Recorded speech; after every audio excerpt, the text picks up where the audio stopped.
Durante a Segunda Guerra Mundial, alguns países da América Latina aproveitaram aquelas circunstâncias para se industrializarem e se fortalecerem economicamente. Foi o caso do Brasil, mas estava sob a direção de um presidente como Getúlio Vargas, ou a Argentina sob Perón. Ainda não está claro todos os impactos que o atual conflito no leste europeu possa trazer para as economias da região.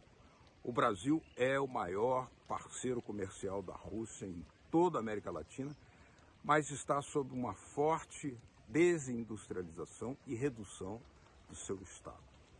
A depender dos desdobramentos do conflito, do seu tempo de duração, algumas oportunidades poderiam até surgir, mas não é seguro que possam ser bem aproveitadas. Dependeria da existência de políticas regionais de integração e do levantamento das sanções. Latitude Brasil está começando. Alô, amigos e amigas do programa Latitude Brasil por Telesur. Uma boa noite a todos, uma saudação.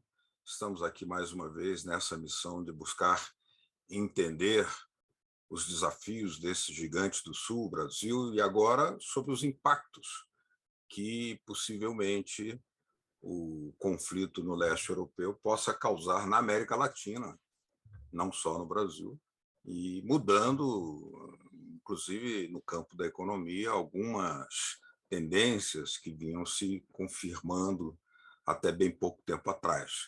Isso pode beneficiar, talvez, a Argentina, pode beneficiar algum outro país. A ideia dos Estados Unidos de possivelmente voltar a comprar petróleo da Venezuela é uma mudança econômica importante para a economia da Venezuela. E, para nos explicar tudo isso, nós temos aqui um especialista, economista, ex-diretor da Unasur, diretor econômico da Unasur, o doutor Pedro Silva Barros, a quem dou minhas boas-vindas, agradecendo por ter aceito o nosso convite. Obrigado, doutor.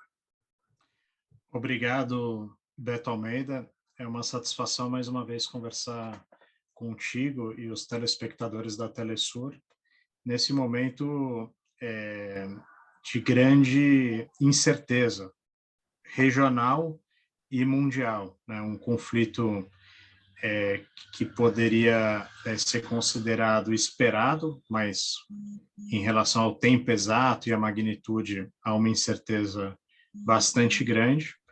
Alguns atores se prepararam, mais, outros menos, para esse conflito, e justo no momento que a região começava lentamente a se recuperar da situação pandêmica, veio esse novo fator exógeno, né, de fora da região para dentro, que traz grandes preocupações, certamente, mas também oportunidades de realinhamentos e oportunidade de atuar em situações de conflito internacional como terceiro interessado e de forma pragmática, né? Como em algum momento na Segunda Guerra o Brasil atuou e em outros momentos históricos importantes também, nos anos 70, né?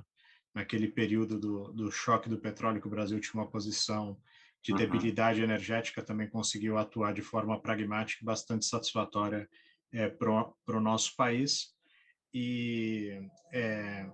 Mas ainda a gente está num quadro regional que mantém as características do fim da década passada, que é um quadro de desintegração econômico-comercial, ou seja, menos comércio entre os países da região, da América do Sul, né? Eu falo da América Latina também, mas mais dá para caracterizar melhor isso na América do Sul, fragmentação econômico-comercial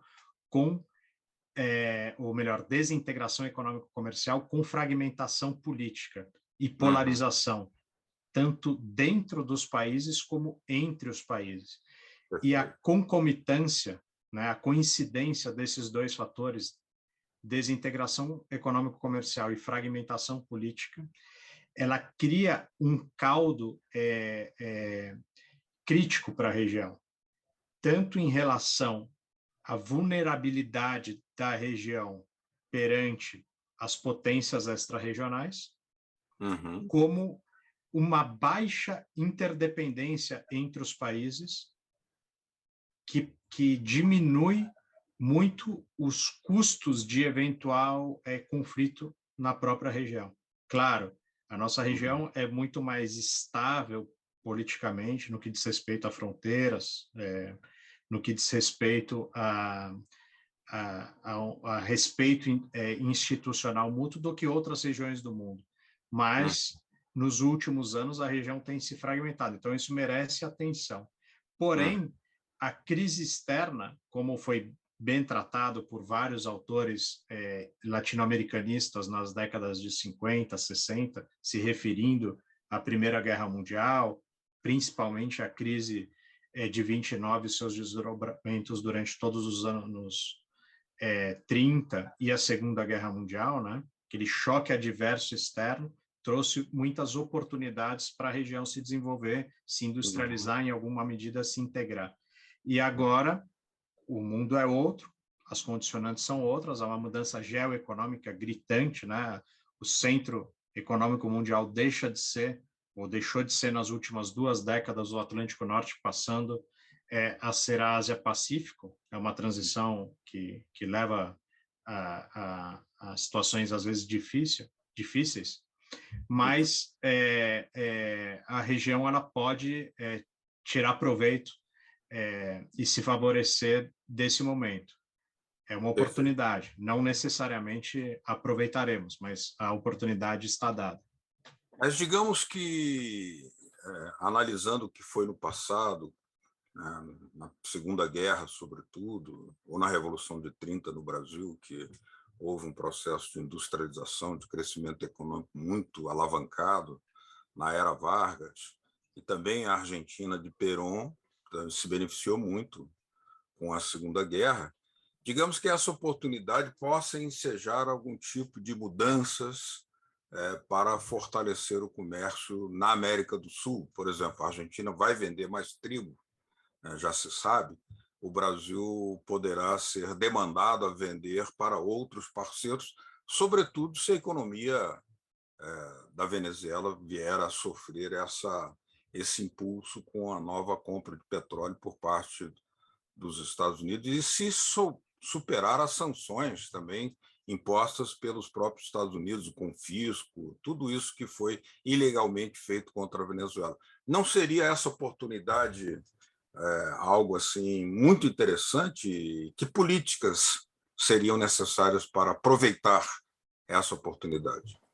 Sim, há oportunidades em diferentes áreas, né? Há oportunidades no mercado internacional como um todo, da região ocupar o espaço que os países que estão em esforço de guerra ocupavam, né? Por exemplo, a Ucrânia tinha uma produção de milho importante, terceiro maior exportador do mundo, e o Brasil é um grande exportador de grãos em geral, mas muito mais soja do que milho, embora a gente tenha uma capacidade e um potencial importante nessa área.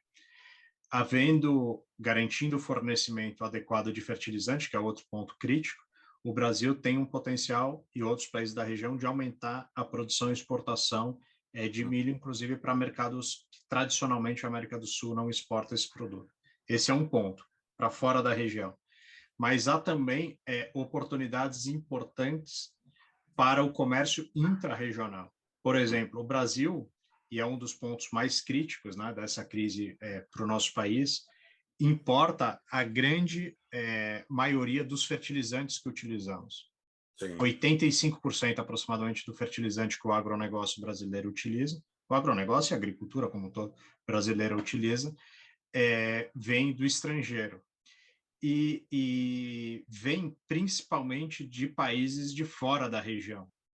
2 dos principais fornecedores estão diretamente envolvidos no conflito, que é a Uhum. Rússia e Belarus, além Uhum. da própria Ucrânia em menor medida, e outras origens distantes, que é o caso do Egito, Marrocos e o próprio Canadá. com o aumento do custo dos transportes, mesmo havendo fertilizante, que também vai ter um aumento muito significativo de preço, essas logísticas mais distantes, elas tendem a se tornar mais caras.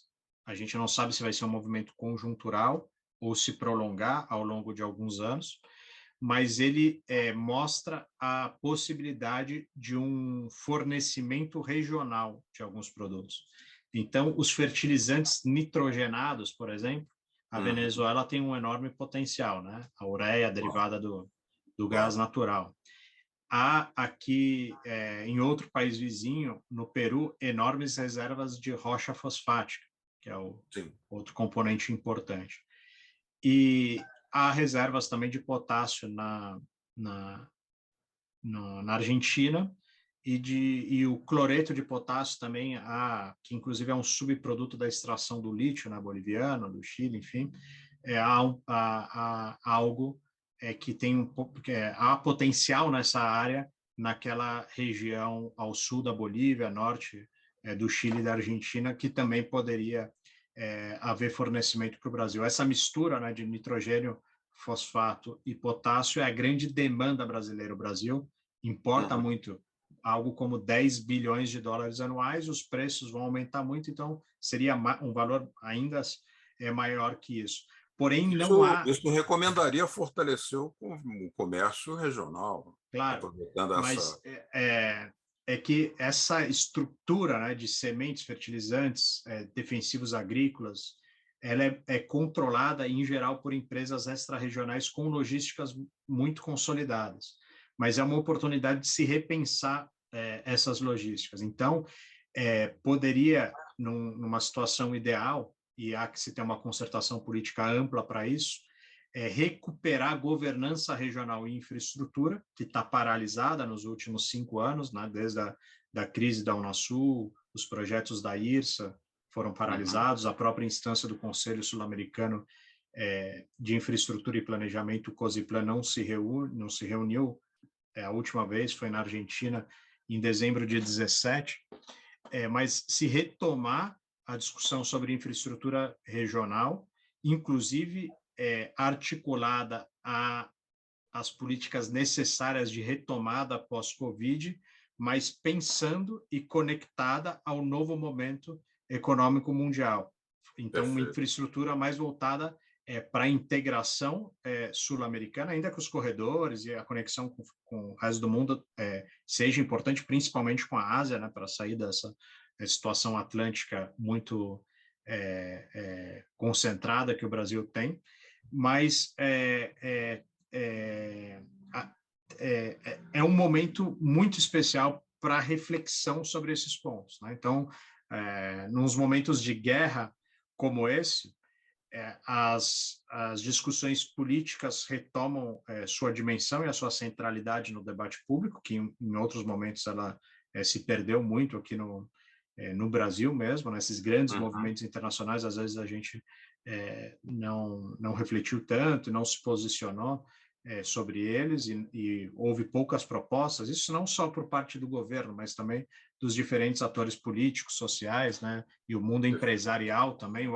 Mas eu também... gostaria só claro, pedir licença para fazer uma pequena pausa aqui, doutor Pedro Silva Barros, ex-diretor econômico da Unasur, economista, um grande pensador, estrategista da integração latino-americana. Nós precisamos fazer uma pausa aqui e no próximo bloco vamos analisar a possibilidade, inclusive, de fortalecimento de comércios bilaterais, né? Já que, apesar de tudo, o comércio entre Roraima, no Brasil, e a Venezuela tem desafiado algumas expectativas mais pessimistas. Voltamos já com Latitude Brasil.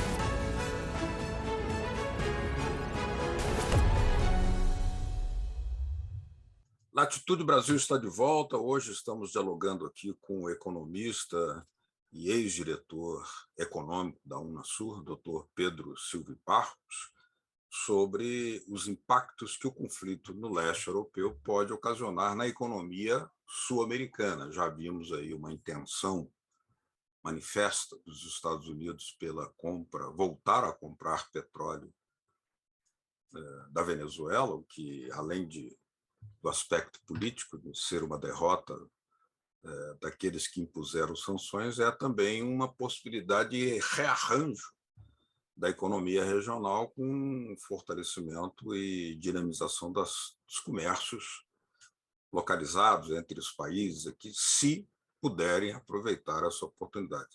No caso bilateral, doutor Pedro Silva Barros, apesar de tudo, todas as dificuldades, o comércio entre Roraima e a Venezuela se manteve, criou uma cadeia interessante. Que lição isso nos traz? Não, são lições interessantes, né? E que devem ser aplicadas e adaptadas à nova situação concreta. A Venezuela tem sofrido muito com as sanções dos Estados Unidos, né? As sanções que os Estados Unidos impõem à Venezuela. E ela tem sido responsável por dificuldades tanto na produção venezuelana, em especial do setor de petróleo, que a gente conhece a grande dificuldade que tem ocorrido nos últimos anos, na queda da produção, ainda que com recuperação recente, mas ainda muito aquém do nível histórico. Mas ela também gerou algumas oportunidades, são externalidades, né, daquele fato político maior que gera consequências na economia real e, no caso do estado de Roraima, fronteiriço, né, com o estado Bolívar, na Venezuela, houve um grande dinamismo nos últimos anos. Por quê? Porque há produtos que a Venezuela segue importando. Por exemplo, arroz, margarina, arroz, açúcar. Uhum. E tradicionalmente a Venezuela importava esses produtos do Brasil, mas de outras regiões do Brasil, o açúcar de São Paulo, o arroz do Rio Grande do Sul, que eram transportados à Venezuela por embarcações, por mar, né? Uhum. E essas embarcações, pelas sanções, elas não podem atracar ou têm muita dificuldade, porque depois de atracar na Venezuela, elas não poderiam ir a determinados portos, ou as empresas que recebiam, que são grandes empresas, né, transnacionais que operam em muitos países, elas poderiam ser sancionadas pelo Tesouro dos Estados Unidos, dada as sanções à Venezuela. Então, foi gerado uma oportunidade importante para o comércio via terrestre, que tem impacto muito significativo em Roraima. Roraima é o estado com menos população do Brasil, ele é relativamente isolado, né, do conjunto do país, é um estado não litorâneo, né, então é um estado mediterrâneo, né, não tem acesso ao mar, mas tem uma população de menos de 1 milhão de habitantes, 680 mil aproximadamente, mas nos últimos anos teve um crescimento impressionante das exportações, ainda que partindo de um nível muito baixo, de menos de 50 milhões de dólares, mas ela está chegando agora a um nível de mais de 400 milhões de dólares anuais, e esses 400 milhões de dólares são muito concentrados na Venezuela. A Venezuela, no último ano, 2021, foi o principal destino das exportações de 2 estados do Brasil, que são os 2 estados fronteiriços com a Venezuela. Amazonas, que faz fronteira com o estado de Amazonas na Venezuela, que é um estado homônimo, né? E Roraima com o estado Bolívar. Esses produtos têm ido por terra, e é muito interessante. São os 2 únicos estados do Brasil que têm como principal destino de suas exportações. O Brasil tem 26 estados, mais o Distrito Federal. Os únicos 2 que têm um vizinho como principal destino são justamente o Roraima e Amazonas com a Venezuela. E isso é uma externalidade, é um efeito colateral das sanções, porque são produtos que antes iam por mar e passaram a ir por terra.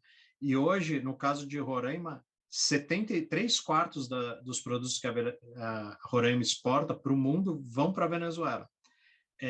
E hoje, que é em ordem de grandeza, assim, para o pessoal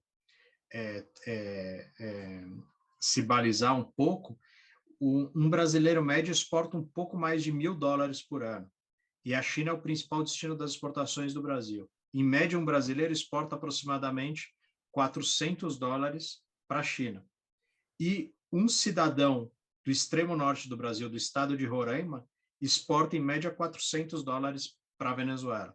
Isso é uma mistura desse desvio de comércio desses produtos com a operação acolhida e os programas sociais do Brasil, programas que vêm de 2 décadas, e que o Brasil oferece aos migrantes de forma mais enfática do que outros países da América Latina, né? Então, o acesso aos serviços públicos básicos, isso são políticas de Estado do Brasil, é mais universal do que de outros países vizinhos. Então, os venezuelanos têm menos dificuldades, os que migraram, né, a acessar programas no Brasil do que em outros países. E isso tem um efeito concreto em Roraima para o pequeno comércio de fronteira que se dinamizou bastante no último período. Tá? Agora, eu gostaria também de analisar a seguinte questão. A Rússia tem no Brasil seu principal parceiro na América Latina, parceiro comercial. E o Brasil tem na China o seu maior parceiro comercial. China e Rússia são membros dos BRICS, tal como o Brasil. Ou seja, essa situação, caso se prolongue, porque tudo indica que haverá uma maior cooperação entre Rússia e China, isso pode trazer também impactos positivos para o Brasil, sobretudo para o fortalecimento dos BRICS, ou pelo menos deveria trazer um fortalecimento do Banco de Desenvolvimento dos BRICS? Sim, tem efeitos que são importantes.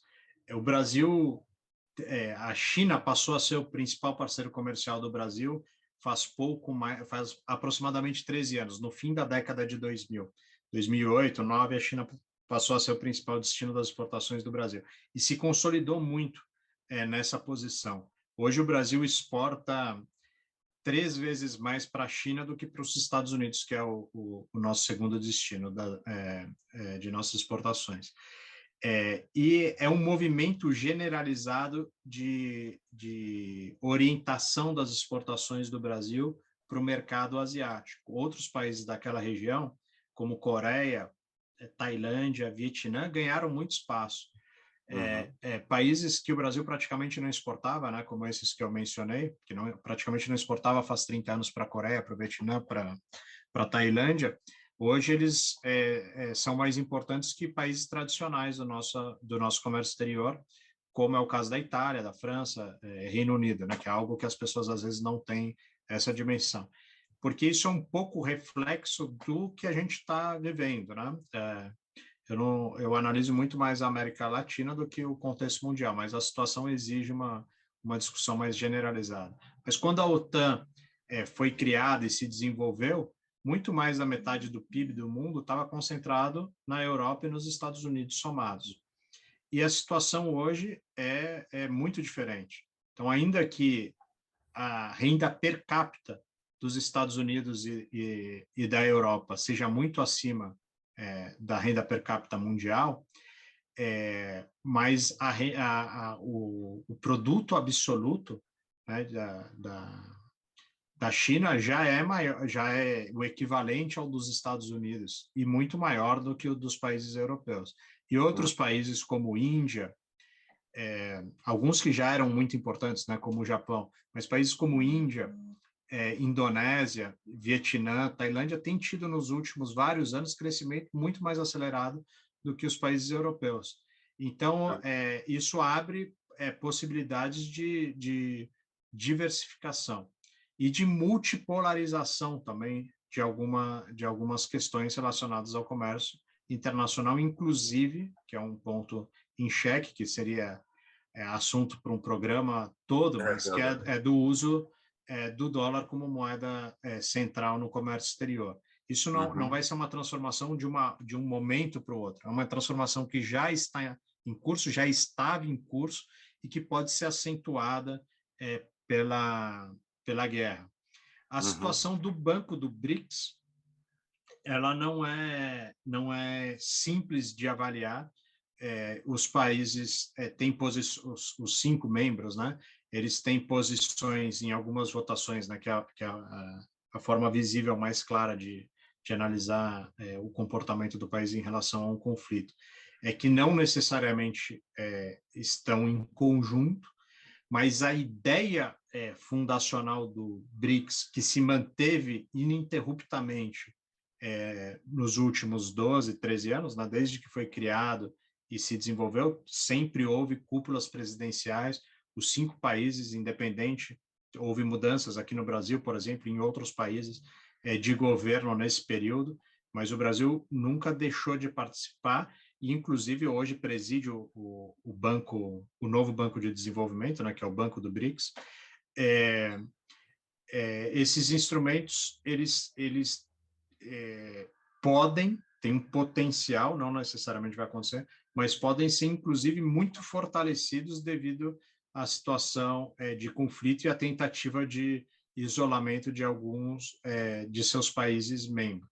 Doutor Pedro, eu gostaria muito de seguir aprofundando todos esses temas, porque muitas questões ficam de fora, né? Mas o tempo é o senhor da razão. Só me resta agradecer uma vez mais a sua presença aqui no Latitude Brasil e dizer que as portas estarão sempre abertas para suas esclarecedoras impressões e explicações. Obrigado.